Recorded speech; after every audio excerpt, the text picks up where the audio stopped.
அன்பின் பரலோக தகப்பனே, நல்ல நேரத்துக்காக நன்றி செலுத்துகிறேன். ஆவியானவரே, இப்பொழுது நான் பாட போகிற பாடல், கொடுக்க போகிற செய்தி ஆசீர்வதிங்க ராஜா. மியூசிக் போடுற தம்பியையும் கூட நீங்கள் ஆசீர்வதிங்க ராஜா. தொடக்கம் முதல் முடிவு வரை உங்களுடைய பிரசன்னம் இருக்கட்டும். வசனங்களுக்கு ஏற்ற கருத்துக்களை எனக்கு சொல்லிக் கொடுங்க. இயேசுவின் நாமத்தில் வேண்டுகிறேன் பிதாவே, ஆமேன். முதலாவது ஒரு பாடல்.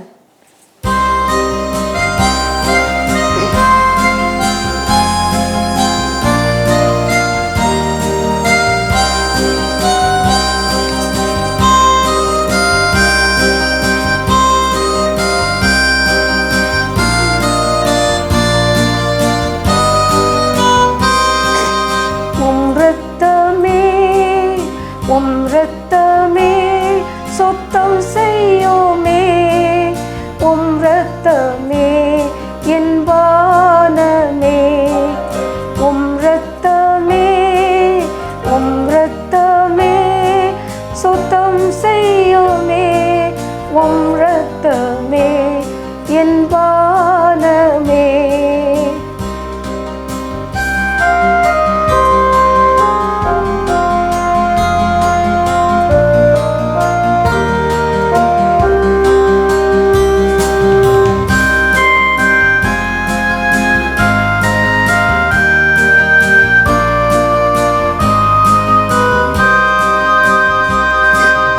பாய்ந்து வந்த நின் ரத்தமே, சாய்ந்தோர்களோ கடைக்கலமே. பாய்ந்து வந்த நின் ரத்தமே, சாய்ந்தோர்களோ கடைக்கலமே. பாவிகள் நீச பாவி என்னை புவிகளோவி நீர் என்னை. பாவிகள் நீச பாவி என்னை புவிகளோவி நீர் என்னை. உம் ரத்தமே, உம் ரத்தமே சுத்தம் செய்யுமே, உம் ரத்தமே என் வானமே.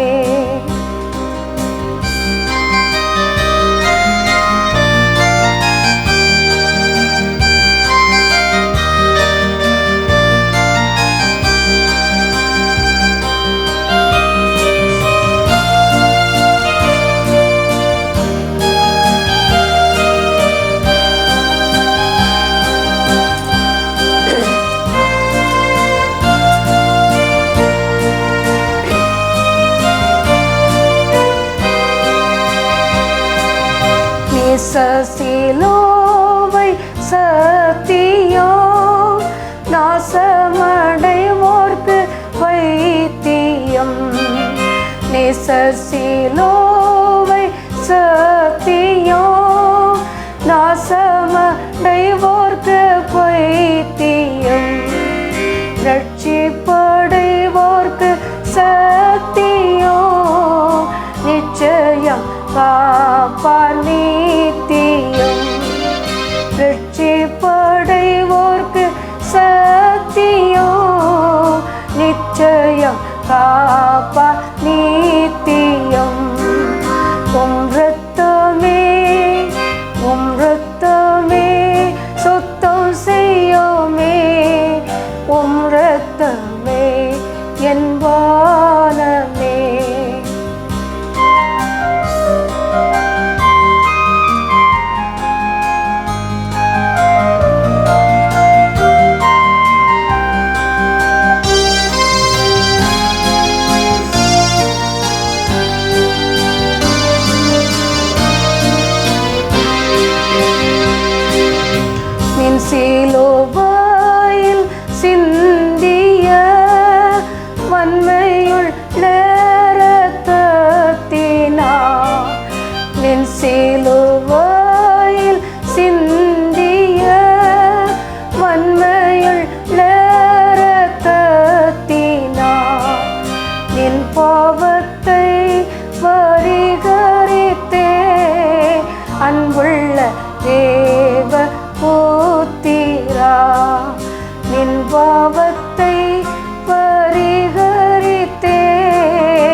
கரத்தால் ஆசீர்வதித்தீர்,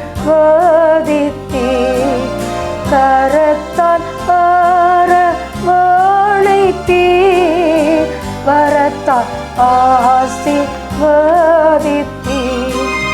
உம் இரத்தமே, உம் இரத்தமே சுத்தம் செய்யுமே, உம் இரத்தமே என் வானமே, உம் இரத்தமே, உம் இரத்தமே சுத்தம் செய்யுமே, உம் இரத்தமே என் வானமே.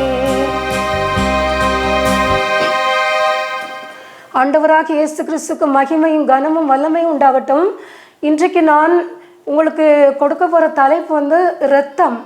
அதாவது உலகத்தில் இரத்தம் வந்து ரொம்ப முக்கியமானது. எப்படியும் ஒவ்வொருத்தருடைய உடம்புல 6 லிட்டரு அல்லது 5 லிட்டருக்கு குறையாமல் ரத்தம் இருக்கணும் கண்டிப்பாக. இந்த ரத்தம் வந்து திடீர்னு ஒரு பெரிய ஆக்சிடெண்ட் ஆச்சுன்னு வைங்களேன், ரத்தப்போக்கு நிறையா போயிட்டு அப்படின்னா அவங்க வந்து மறிச்சு போயிடுவாங்க, செத்துருவாங்க. அதே இதில் பிரசவ டைமில் பெண்கள் வந்து இரத்தப்போக்கு அதிகமாக, இப்போ சிசேரியன் அல்லது நார்மலான பிரசவமோ ஏதோ, அதாவது இரத்தப்போக்கு அதிகமாக போயிட்டுன்னா அந்த தாய் வந்து காப்பாற்ற முடியாமல் இறந்து போயிடுவாங்க. அதாவது அதிகமாக போகும்போது ஒன்றும் செய்ய முடியாது டாக்டர்ஸால். அப்படி நிறைய இடத்துல இருந்திருக்கு. குழந்தைங்கள போட்டுட்டு தாய்மார்கள் வந்து செத்து போயிருக்காங்க. அதே மாதிரி இந்த மெனோபாஸ் டைம்னு சொல்கிறாங்கல்ல, அந்த டைம்லையும் வந்து சில பெண்கள் வந்து அதிகமாக உதிரப்போக்கு போகிறதுனால அதுலேயும் செத்துருக்காங்க நிறைய பேர். எனக்கு தெரிஞ்ச ஒரு பிடி டீச்சர் அங்கே சென்னையில், நான் 10th படிக்கல, எனக்கு ட்ரில் எடுத்தாங்க. அவங்க அதிகமாக அவங்களுக்கு வந்து மெனோபாஸ் டைமில் ரத்தம் போய் அவங்க இறந்து போயிட்டாங்க. 50 வயசோ குறையதான் இருக்கும். இப்படி ரத்தம் வந்து ரொம்ப அதாவது ரொம்ப முக்கியமானது. இப்போ நம்ம இயேசுவின் ரத்தத்தை பார்க்கணும். இயேசுவின் ரத்தம் வந்து விலையேற பெற்ற ரத்தம். என்ன, அந்த இயேசு விலையேற பெற்ற ரத்தத்தை நமக்காக செஞ்சிருக்காங்க. விலையேற பெற்ற ரத்தம், அதாவது ஒரு இடத்துல சொல்லப்பட்டிருக்கு, நீங்கள் வந்து கிரயத்துக்கு கொல்லப்பட்டீர்களே. பவுல் சொன்னான், கிரயத்துக்கு அவர் வந்து தன்னுடைய விலையேற பெற்ற ரத்தத்தை நமக்காக இந்த உலகத்தில் சிந்தி, கடைசி சொட்டு ரத்தம் வரைக்கும் சிந்தி, பிசாசு நம்மளை தொடாதபடிக்கு நம்மளை வந்து மீட்டெடுக்கணும் அப்படிங்கிறதுக்காக, நம்ம ரட்சிக்கப்படணும் அப்படிங்கிறதுக்காக சிலுவையில் வச்சு சிறந்தாங்க. அவங்க ஏன் சிலுவைக்கு போகணும், எதுக்கு சிலுவைக்கு போகணும்? நமக்கு பாவ மன்னிப்பு கொடுக்கறதுக்கு, நம்ம ரட்சிப்பு அடையணும். ஏன்னா நம்ம ரட்சிப்பு அடையலை அப்படின்னு சொன்னால் பிசாசு வந்து எவனை விழுங்கலாமோ என்று வகை தேடி கொண்டு உட்கார்ந்துருக்கான். சீக்கிரம் அவன் வந்து அவனுடைய நரகத்துக்கு, பிசாசுக்காகவும் தூதர்களுக்காகவும் ஆயத்தம் பண்ணப்பட்டிருக்கிற அந்த நரகத்துக்கு கொண்டு போகிறதுக்கு ரெடியாக இருக்கான்.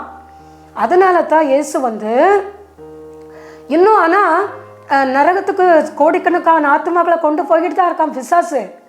இதெல்லாம் தடுக்கணும் அப்படிங்கிறதுக்காக தான் நம் தேவனாகிய கர்த்தர் இயேசு சிலுவைக்கு போனாங்க. கடைசி சொட்டு ரத்தம் வாரினால் அடிக்கப்பட்டாங்க. என்ன, வாரினால் அடிக்கப்பட்டாங்க, அதிலே நிறைய ரத்தம் சிந்திட்டாங்க, சதையெல்லாம் கிழிக்கப்பட்டுச்சு. இந்த உலகத்தில் அந்த ரோமர்கள் வந்து தண்டனை கொடுக்கும் போது முதல்ல வாரினால் தான் அடிப்பாங்களாம். அப்படி அடிக்கும்போது சதைகள்லாம் கிழிக்கப்படுமா, ரத்தம் வருமா, கண்ணுலாம் வெளியே வந்து விழுந்துரும்னு சொல்கிறாங்க. அவங்க வந்து மிருகத்தனம் அடிப்பாங்க. அவங்களுக்கு வந்து மனுஷத்தன்மையே அவங்களுக்கு கிடையாது. அவங்களுக்கு அவங்க வேலை தான் முக்கியம். இயேசுவையும் அப்படி தான் அடித்து கடைசியில் சிலுவைக்கு கொண்டு போயிருக்காங்க. யோவான் 1:7 இயேசு கிறிஸ்துவின் இரத்தம் சகல பாவங்களையும் நீக்கி நம்மை சுத்திகரிக்கும். இயேசு கிறிஸ்துவனுடைய இரத்தம் வந்து சகல பாவங்களையும் நீக்கி நம்மை சுத்திகரிக்கக்கூடிய இரத்தமாக இருக்குது. நம்ம பாவத்தை நீக்கி நம்மை சுத்திகரிக்கும். அப்போ நம்ம சிலுவையை நோக்கி பார்க்கணும். பாவத்திலே நம்ம விழுந்துட்டு இருக்கக்கூடாது. ஆண்டவரே, நம்ம வந்து நாங்கள் எங்களுக்கு இப்படிப்பட்ட ஒரு பாடு ஆண்டவரே, நீங்கள் எனக்காக தானே சிலுவை சிந்தினீங்க, நான் அந்த பாவத்திலேருந்து எனக்கு விடுதலை கொடுக்கணுமேன்னு சொல்லி நீங்கள் உண்மையாய் ஆண்டவரை நோக்கி கூப்பிட்டீங்கன்னா கர்த்தர் கண்டிப்பாக இயேசு உங்களுக்கு இறங்குவாங்க. நமக்கு என்ன சிலுவையோடு நமக்கு காட்சி கொடுப்பாங்க. நமக்காக தானே கடைசி சொட்டு ரத்தம் வரைக்கும் இயேசு நமக்காக தானே சிந்தினாங்க. அந்த ரத்தத்தை நீங்கள் இந்த யோசித்து பார்க்கணும். அது விலையேற பெற்ற ரத்தம். மனுஷனுடைய ரத்தம் சிந்துறதுனால ஒன்றும் பிரச்சனை இல்லை. மனுஷன் மனுஷனுக்கு மனுஷன்லாம் ரத்தம் சிந்த மாட்டான். என்ன ஒருவேளை பிள்ளைக்காக தாய் சிந்தலாம், என்ன தந்தை சிந்தலாம், மற்ற யாருக்காகவும் மனுஷங்களும் ஒத்துக்காக சிந்த முடியாது ரத்தத்தெல்லாம். ஆனால் நம்ம இயேசு தான் கோடிக்கணக்கான மக்கள் உனக்காக எனக்காக விலையேற பெற்ற ரத்தத்தை சிந்தினாங்க. அதை யோசிச்சு பாருங்க. என்ன நம்மை மீட்டெடுப்பதற்காக, நம்மை ரட்சிப்பதற்காக, நம்மை அவருடைய நித்திய ஜீவனை நம்ம அடையிறதுக்காக, பரலோக ராஜ்யத்துக்கு நம்ம போகணும் அப்படிங்கிறதுக்காக, இயேசுவோடு நம்ம இருக்கணும் அப்படிங்கிறதுக்காக தான். மற்றபடி இயேசுக்கு இங்கே வர்றதுக்கு என்ன இதாக இருக்குது? அவங்க எவ்வளோ பெரியவங்க, ராஜாதி ராஜா. ஒரு செகண்டில் அவங்க நினச்சா சிலுவையை விட்டு இறங்கி வந்திருக்கலாம். ஆனால் அவங்களையே ஒப்பு கொடுத்துட்டாங்க. வேண்டாம், என் பிள்ளைகளுக்காக நான் சிலுவை சிந்துறேன், அவங்களுடைய அக்கிரமங்கள்லாம் என் மேலே விழட்டும். அதான் தன்னுடைய அக்கிரமங்கள், மனுஷனுடைய அக்கிரமங்களை அவர் தன் மீது விழ பண்ணினார் அப்படின்னு இருக்கும். என்ன அதெல்லாம் நீங்கள் சிந்திச்சு பாருங்க. விலையேற பெற்ற ரத்தம், யார் நமக்காக ரத்தம் சிந்துவாங்க? யோசிச்சு பாருங்க. நீங்கள் அதை நினச்சி இயேசுவை ஏற்றுக்கோங்க. என்ன பிரியமானவங்களே, இயேசுவை ஏற்றுக்காதவங்களாம் இயேசுவை கண்டிப்பாக நீங்கள் ஏற்றுக்கிட்டே ஆகணும்.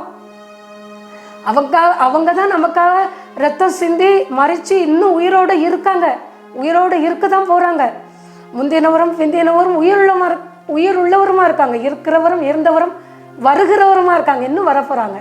யாத்திராகம் 7:20 மோசேயும் ஆரோனும் என்ன செஞ்சாங்கன்னா, அவருடைய அந்த பார்வோனுடைய கண்களுக்கும் அவனுடைய ஊழியக்காரர்களுடைய கண்களுக்கும் முன்பாக என்ன செஞ்சாங்க அப்படின்னு சொன்னால், அந்த ரத்தத்தை கோலை ஓங்கி அடித்தாங்க தண்ணியில். அந்த உடனே தண்ணீரில், அந்த தண்ணீர்லாம் ரத்தம் ஆயிட்டு, யாராலையும் குடிக்க முடியலை. ஏன்னா நிறைய அந்த மிருகங்கள் எல்லாம் செத்து போச்சு. ஆனால் திரும்பவும் பார்வோன் அவனுடைய இருதயம் கடினப்பட்டுச்சு. இப்படி தான் கடினப்பட்டுட்டு அவங்க கொஞ்சம் கூட மனசு மாறலை. கடைசியில் தான் அவன் இது பண்ணுவான், மனசு மாறுவான் பார்வோன். யாத்திராகம் 12:7 பாருங்க, இரத்தத்தை கொஞ்சம் எடுத்து அந்த இரத்தத்தில் தாங்கள் அதை புசிக்கும் வீட்டு வாசல் நிலைக்காலிலே 2 நிலையின் சட்டத்திலும் நீங்கள் தெளிக்கணும் அப்படின்னு சொன்னாங்க. நிலைக்காலில் 2லையும் தெளிங்க, சட்டத்திலையும் தெளிங்க. அப்போ தான் அந்த அடையாளத்தை பார்த்துட்டு சங்கார தூதன் கடந்து போவான். அப்படி இல்லைன்னா தலைப்பிள்ளை சங்காரம் வரும்போது உங்களையும் அழிச்சிருவான் அப்படின்னு மோசேக்கிட்ட கர்த்தர் சொன்னாங்க.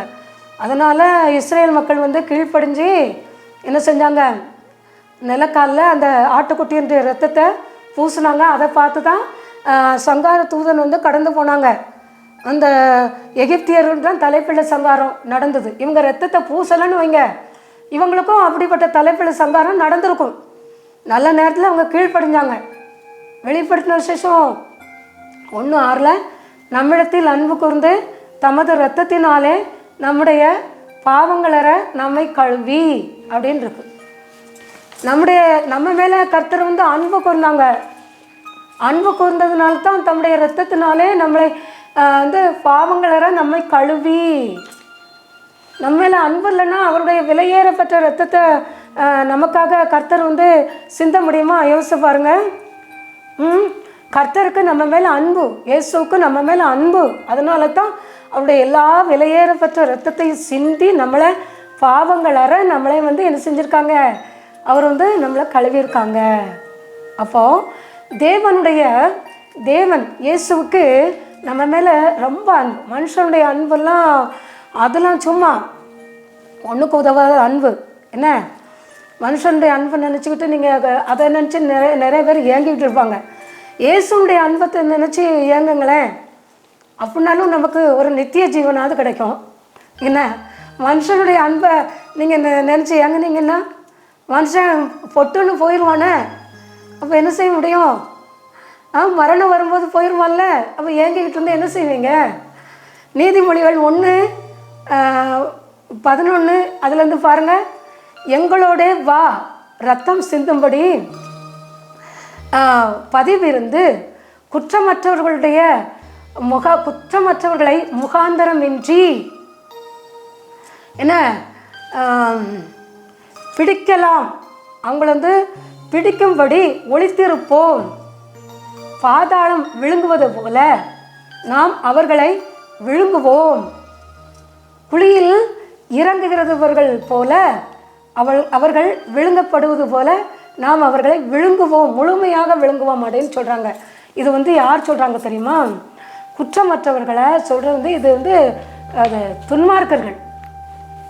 அதான் சாலமன் சொல்கிறான், துன்மார்க்கர்கள் சொல்கிறாங்க, வா அவங்கள ரத்தம் சிந்தும்படி அவங்கள பிடிச்சு பாதாளம் விழுங்குற மாதிரி நம்ம விழுங்குவோம், குற்றமற்றவர்களுடைய ரத்தத்தை நம்ம சிந்துவோம், பதிவிருப்போம், வா அப்படின்னு சொல்கிறாங்க. இதெல்லாம் தப்பு. குற்றமற்றவர்கள் ரத்தத்தை சிந்திட்டு அவங்க நல்லா இருந்துட முடியுமா? யோசிச்சு பாருங்க. குற்றமற்றவர்கள் ரத்தத்தை சிந்திட்டு எப்படி நல்லா இருக்க முடியும்? அன்னைக்கு இயேசு கிறிஸ்து குற்றமற்றவர் தான், நீதிமான் தான், பரிசுத்தமான் தான். அவங்கள ரத்தத்தை சிந்துனாங்க. அன்னைக்கு இந்த யூதர்கள் சொன்னாங்க, பிலாத்து கை கழுவிட்டு என்ன சொன்னான்? இந்த இரத்தப்பழி என் மேலே எங்கள் பிள்ளைங்க எல்லாம் வரக்கூடாது, எனக்கெல்லாம் தெரியாது அப்படின்னு கை கழுவிட்டான். அப்போது அந்த யூதர்கள் என்ன சொன்னான் தெரியுமா? சரி பரவாயில்ல, என் மேலே எங்கள் மேலேயும் எங்கள் பிள்ளைங்க மேலேயும் வரட்டும் அப்படின்னு சொன்னான். கடைசியில் கிபி 70ஆம் நூற்றாண்டில் ஒரு ரோம பேரரசு ஒரு ராஜா வந்தான். அவன் எல்லா யூதர்களையும் கொன்று குவித்தான், தெருவில் வச்சு சிலுவையில் அரைஞ்சான். அதனால் ஆயிரக்கணக்கான மக்கள் செத்தாங்க, ரத்த ஆறு ஓடியது. அங்கே வாய்ச்சோல் வாயிலமங்கெல்லாம் அவங்க சொன்னது அவங்களுக்கே வந்துட்டு. அதனால் இப்போ நீதிமன்கள் ரத்தத்தை சிந்திட்டு அவங்க நல்லா இருக்க முடியுமா? இதில் தான் சொல்லப்பட்டிருக்கு, வா நம்ம எல்லாரும் ரத்தத்தை சிந்துவோம், அவங்கள விழுங்குவோம் அப்படின்னு சொல்கிறாங்க. குற்றமற்றவர்கள் ரத்தத்தை சிந்திட்டு துன்மார்க்கம் நல்லா இருக்க முடியுமா? யோசிச்சுப்பாரு, அது எப்படி நல்லா இருக்க முடியும்? கண்டிப்பாக நல்லா இருக்க முடியாது. என்ன? அதனால் நம்ம ஜாக்கிரதையாக இருக்கணும். துன்மார்க்கர்கள் ஜாக்கிரதையாக இருக்கணும். குற்றமற்றவர்களை நம்ம ஜாக்கிரதையாக நடத்தணும். அவங்க ரத்தம் சிந்தும்படி அவங்கள ஒன்றும் பண்ணக்கூடாது, அவங்கள விழுங்கும்படி பாதாளம் விழுங்கும்படி நம்ம விழுங்கணும்னு நம்ம நினைக்கக்கூடாது. பார்த்தீங்களா, அன்னைக்கு யூதர்களுக்கு ரத்த ஆறு ஓடிச்சு. கடைசியில் யூதர்கள் செதறி ஓடிட்டாங்க. கொஞ்சம் பேர் தப்பிச்சு 1948 தான் கொஞ்சம் பேர் வந்தாங்க. ஆனால் நிறைய பேர் அங்கங்கே செதறி போயிட்டாங்க. அந்த சமயத்தில் ரத்த ஆறு ஓடியது. வாய்ச்சோல் வாயிலமங்கெல்லாம், ஏன் நீ நல்ல வார்த்தை சொல்லணும்னா உனக்கு நல்ல வார்த்தை. கர்த்தர் எவ்வளோ பெரிய நீதிமான், இயேசு எவ்வளோ பெரிய பரிசுத்தவான், எவ்வளோ பெரியவர். அவங்கள கூட நம்ம போட்டி போட முடியுமா? இந்த யூதர்கள் போட்டி போட்டாங்க, ஒன்றும் இல்லாமல் போயிட்டாங்க. அடுத்தது லூக்கா 22:44. அவர் என்ன மிகவும் வியாகுலப்பட்டு அதிக ஊக்கத்தோடைய ஜெபம் பண்ணினார்.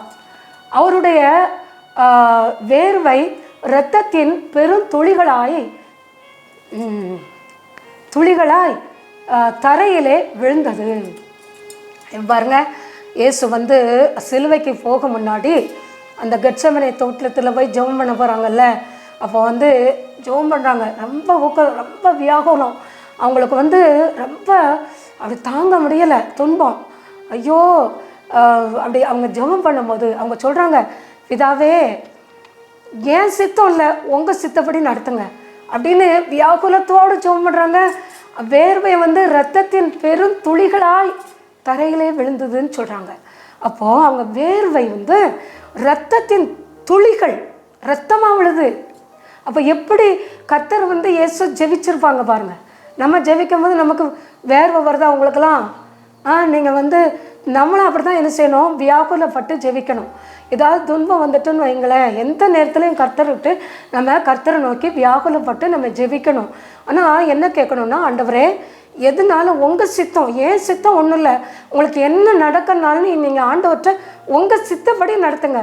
வேலையா, உங்கள் சித்தப்படி எனக்கு வேலை தாங்க, உங்கள் சித்தப்படி என்னை வியாதியிலேருந்து எனக்கு குணமாக்குங்க, உங்கள் சித்தப்படி எனக்கு என் கடன் வார்த்தைலாம் தீருங்க. எதனாலும் நம்ம கர்த்தர்கிட்ட உங்கள் சித்தப்படி செய்யுங்க, உங்கள் சித்தப்படி செய்யுங்க அப்படின்னு கேட்கணும்.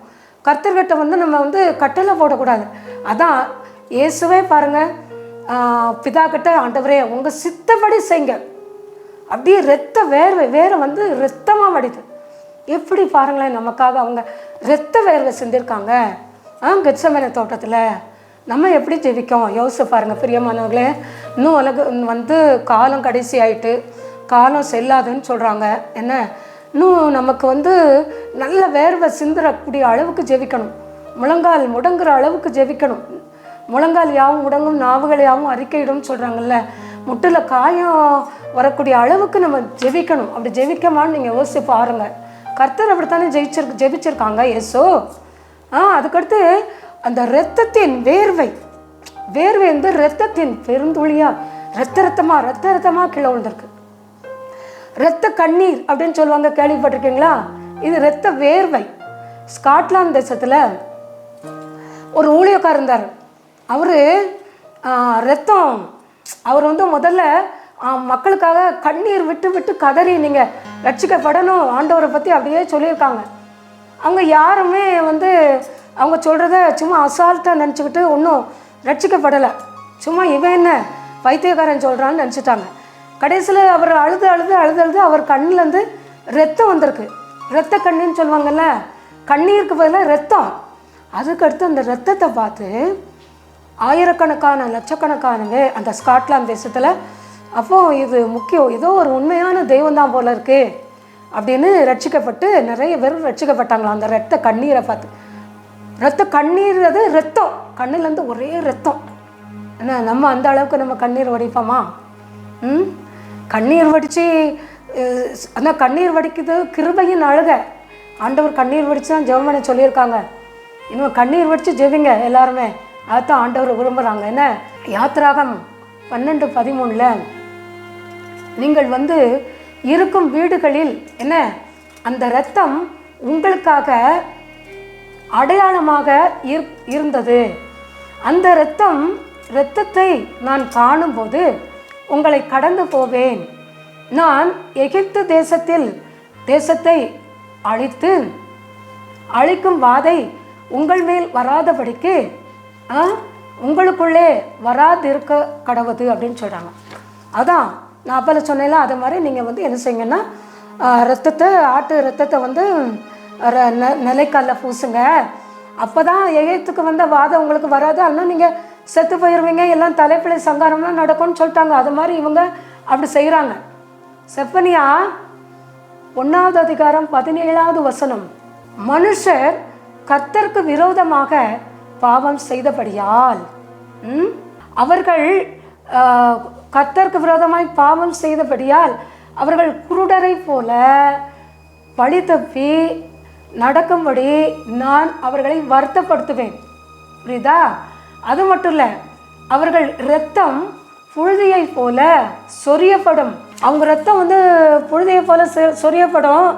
அவங்க மாம்சம் எருவை போல கிடக்கும் அப்படின்னு கர்த்தர் சொல்கிறாங்க. அதே இன்னும் பாரு, கர்த்தருடைய உக்கிர நாளிலே அவர்கள் வெள்ளியும் அவர்கள் பொன்னும் அவர்களை தப்பு வைக்க மாட்டாது. அவர்களுடைய எரிச்சலின் அக்கினியினால் தேசமெல்லாம் அழியும், தேசங்களின் குடிகள் எல்லாம் என்ன சடுதியாய் நிர்மூலமாகும் அப்படின்னு சொல்லியிருக்காங்க. இது பாருங்க இந்த வசனத்தில் எப்படி பார்த்தீங்களா? நீங்கள் கர்த்தருக்கு விரோதமாக நீங்கள் பாவம் செஞ்சீங்கன்னா நான் கண்ணு தெரியாத பார்வை இல்லாதவங்க மாதிரி உங்களை நான் தடவைக்கிட்டு நடக்க பண்ணி உங்களை நான் வருத்தப்படுத்துவேன். அது மட்டுமா உங்கள் ரத்தம் புழுதியை போல் கிடக்கும், உங்கள் மாம்சம் எருவை போல் கிடக்கும் அப்படின்லாம் சொல்கிறாங்க. எரிச்சல் அதிகமாக இருக்கும் அப்படின்னு சொல்கிறாங்க. ஏன்னா அப்போ என்ன செய்யணும்னா கர்த்தருக்கு விரோதமாக நம்ம பாவம் செய்கிறத நம்ம விட்டுறணும். ஏன் கர்த்தருக்கு விரோதமாக பாவம் செய்கிறீங்க? கர்த்தருக்கு விரோதமாக பாவம்னா என்னது? துன்மார்க்க ஜீவியம். அவர் எங்கே போகக்கூடாதுன்னு சொல்கிறாங்களோ அங்கே போகிறது. உன் கால்கள் நீ போகாதன்னு கர்த்தர் போகாதன்னு சொல்கிற இடத்துக்கு போகிறது. இதை செய்யாதன்னு சொன்னால் அதை செய்கிறது. மற்றவங்களை ஏழைகளை ஒடுக்கிறதுங்களை கர்த்தர் ஒடுக்குவாங்க. ஏழைகளின் கூக்குரலை கேட்காத தன் செவியை அடைக்கிறவங்களுக்கு கர்த்தர் நீ அவரை நோக்கி கூப்பிடும்போது அவர் செவியை அடைச்சிக்கிடுவாங்க. ஏழைகளை பார்த்து அவங்கள ஒரு மாதிரி இளக்காரம் பண்ணுறது, ஏழைகளை பார்த்து பெருமை பண்ணுறது, பெருமை, அகங்காரம், என்ன மாம்ச இச்சை, ஜீவனத்தின் பெருமை, கண்களின் இச்சை, மேட்டிமை, புரியுதா? ஜீவனத்தின் பெருமை, பாவம். நான் அன்றைக்கி ஒரு லிஸ்ட்டு சொன்னேன்ல, இந்தந்த லிஸ்ட்டுகள்லாம் இந்த லிஸ்ட்டு படி இருந்தால் அங்கே போக முடியாதுன்னு, பரலோக ராஜ்யத்துக்கு அந்த அக்கினி கடலில் விழுவாங்கன்னு சொல்லி அந்த பாவம். பயப்படுகிறவங்க, அவ்விசுவாசிங்க, அருவருப்பானவங்க, கொலைபாதகங்க, சூனியக்காரங்க, விவசாயக்காரங்க, அப்புறம் விக்கிரகாராதனக்காரங்க, பொய், இது எல்லாம் பாவம். இதெல்லாம் கர்த்தருக்கு விரோதமாக செய்கிற பாவம். இந்த பாவத்தை நீ செஞ்சோன்னா ஒரு ரத்தம் புழுதியை போல கிடக்கும். அடுத்தவன் உனக்கு கொலை பண்ணுவான், என்ன? ஆனால் கர்த்தர் அதுக்குரிய தண்டனை கர்த்தர் விட்டுருவாங்க. அவங்க சும்மா விட மாட்டாங்க, புரியுதா? அவங்க யாரையும், அதான் சொல்கிறாங்க, சடுதியாய் நீங்கள் நிர்மூலம் பண்ண, கர்த்தர் சடுதியாய் உங்களை நிர்மூலம் பண்ணுவாங்களாம். யோசிச்சுக்கோங்க. அதாவது ஆண்டவர் நம்மளை நிர்மூலம் பண்ணாமல் இருக்கணும் அப்படின்னா இந்த பாவத்துக்கெல்லாம் நம்ம விலகி இருக்கணும். அதனால நம்ம என்ன செய்யணும்? இந்த பாவங்களுக்கெல்லாம் நம்ம விலகி இருக்கணும். நான் இப்போ சொன்னேன்ல, அந்த பாவம் இன்னும் நிறைய பாவம் இருக்குது. அது லிஸ்ட் படி பார்த்தோன்னா எபிரேயர் 9:22 ரத்தம் சிந்துதல் இல்லாமல் பாவம் மன்னிப்பு இல்லை.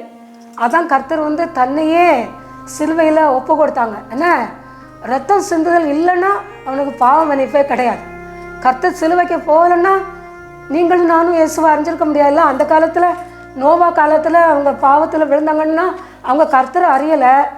சோதம் குமாரக்காரங்க காலத்துலேயும் கர்த்தரை அறியலை அவங்க. அதனால தான் பாவத்தில் விழுந்து அழிவை சந்தித்தாங்க. நம்மளும் என்ன செய்யக்கூடாது? பாவத்தில் விழக்கூடாது. ஆதியாகமம் 9:6 எந்த மனிதனுடைய இரத்தத்தை, என்ன, ஒரு மனிதனுடைய இரத்தத்தை எவர் சிந்துகிறாரோ அவர் இரத்தம் வேறொரு மனிதனால் சிந்தப்படும். நீ ஒரு மனிதனுடைய இரத்தத்தை நீ சிந்தனா ஓ ரத்தம் மற்றவங்க இரத்தத்தால் சிந்தப்படும். இதுக்கு மட்டும் ஒரு உதாரணம் சொல்லிட்டு முடிச்சிடுறேன். அதாவது நாபோத்து தோட்டத்தை அந்த ஆகாப்பும் ஏசபேலும் எடுத்துக்கிட்டாங்கல்ல. அப்போ நாபோத்து கொடுக்க மாட்டேன்ட்டான். அந்தோடனே நாபோத்தை எப்படியாவது இவங்க கொல்லணும்னு பார்த்தாங்க. பார்த்தோன்னே ஒரு 3 பொய் சாட்சிகளை வச்சு நாபோத்தை வெளியே விட்டு கல்லெறிஞ்சு கொண்டாங்க. அவன் இரத்த வெள்ளத்தில் செத்துருக்கான். அதே மாதிரி ஆகாப்பும் ஏசபேலும் இரத்த வெள்ளத்தில் தான் செத்தாங்க. ஆகாப்பு போர்க்களத்தில் செத்தான். ஏசபேல யெகூ தள்ளி விட சொன்னான். மேலேருந்து அவன் தள்ளி விட்டான். ஒருத்தன் தள்ளி விட்டவுடனே அவன் அங்கே மேலேருந்து கீழே விழுந்தால, அப்படியே ரத்தம் நாய் நக்கிச்சு ரத்த வெள்ளத்தில் அவன் மிதந்தா. அது மட்டும் இல்லை, உள்ளங்கை, கால், மண்டையோடு மட்டும்தான் இருந்தது, வேறு ஒன்றும் அடக்கம் பண்ணுறதுக்கு இல்லை. அதே மாதிரி தான் என்ன, அவன் நாபோத்து ரத்தத்தை சிந்தினான்ல, அப்போது அவங்க ரத்தத்தை கர்த்தர் சிந்த வச்சாங்க.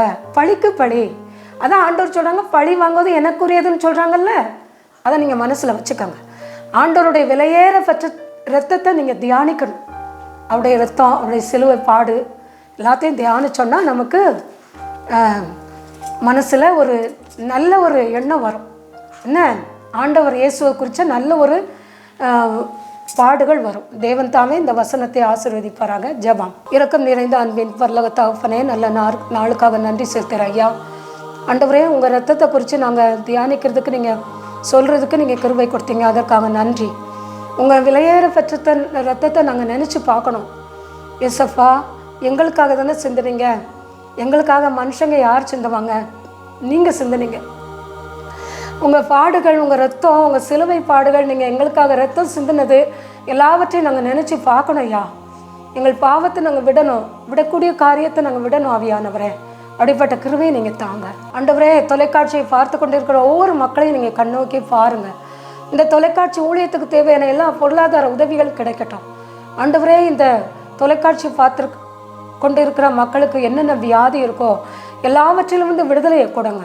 கைவலி, கழுத்து வலி, முட்டு வலி, மூட்டு வலி, ப்ரெஷர், சுகர், நரம்பு வலி, cancer, blood cancer, breast cancer, brain cancer, liver cancer, lungs cancer, கிட்னியில் இருக்கக்கூடிய கேன்சர், கர்ப்பப்பையில் இருக்கக்கூடிய கேன்சர், கணையத்தில் இருக்கக்கூடிய கேன்சர், எல்லாவற்றிலும் இந்த விடுதலையை கொடுங்க. மர்ம காய்ச்சல், மர்ம நோயிலேருந்து விடுதலையை கொடுங்க. இந்த கேரளா, குஜராத்லலாம் ஒரு வைரஸ் பாதிக்கப்பட்டு நிறைய குழந்தைங்க சாகுறாங்க. அதுலேருந்து விடுதலையை கொடுங்க ஆவியானவரே. எசப்பா, படித்து வேலை இல்லாதவங்களுக்கு வேலையை கொடுங்க. பக்கவாதம் உட்பட பல நோய்களால் பாதிக்கப்பட்ட மக்களுக்கு, படுக்கையில் இருக்கவங்களுக்கு படுக்கை மாற்றி போடுங்க. திருமணம் நடக்காதவங்களுக்கு திருமண காரியங்களை நடத்தி கொடுங்க. குழந்தை இல்லாதவங்களுக்கு குழந்தை செல்வத்தை கொடுங்க. ஆண்டவரே, இன்னும் ஆவியானவரே, கடன் பாரத்தால் தவிக்கக்கூடிய மக்களுக்கு அதிலிருந்து விடுதலையை கொடுங்க. உலக நாடுகளுக்கிடையே சமாதானத்தை கொடுங்க. உலகத்தில் 800 கோடி மக்கள் எங்கள் அப்பாவுக்கு தான் சொந்தம். தேர்கள், சிலைகள், விக்கிரகங்கள் எல்லாவற்றையும் ஆண்டவரே அதம் பண்ணி போடுங்க ராஜா. ஆண்டவரே ஏசப்பா, நாங்கள் எப்போதும் உண்மையே நாங்கள் சார்ந்திருக்கணும் ராஜா. ஆவியானவரே, ஆண்டவரே, எல்லா மக்களும் உங்களுக்கு தான் சொந்தம். மழை இல்லாத இடத்துக்கு மழையை கொடுங்க. புயல் வெள்ளத்தால் பாதிக்கப்பட்ட மக்களுக்கு அதிலிருந்து விடுதலையை கொடுங்க. உடைகள் கொடுங்க, தண்ணி கொடுங்க, இருக்க இடம் கொடுங்க, சாப்பிட்றதுக்கு ஆகாரம் கொடுங்க. ஆவியானவரே, ஒவ்வொருவரையும் பேர் சொல்லி அழைங்க அப்பா. எல்லாரையும் ஆண்டவரே எடுத்து நடத்துங்க. எந்த ஒரு ஆபத்துகளுக்கு, மோச நாசங்களுக்கு எல்லாரையும் விலக்கி பாதுகாத்து கொள்ளுங்க. மீதியான நேரம் முழுதையும் பொறுப்படுத்துக்கங்க, வழி நடத்துங்க. இயேசுவின் நாமத்தில் வேண்டுகிறேன் பிதாவே, ஆமென். தேவன் தாமே இந்த வசனத்தை ஆசீர்வதிப்பாராக. ஆண்டவருக்கே மகிமையும் கனமும் வல்லமையும் உண்டாகட்டும். ஆமென்.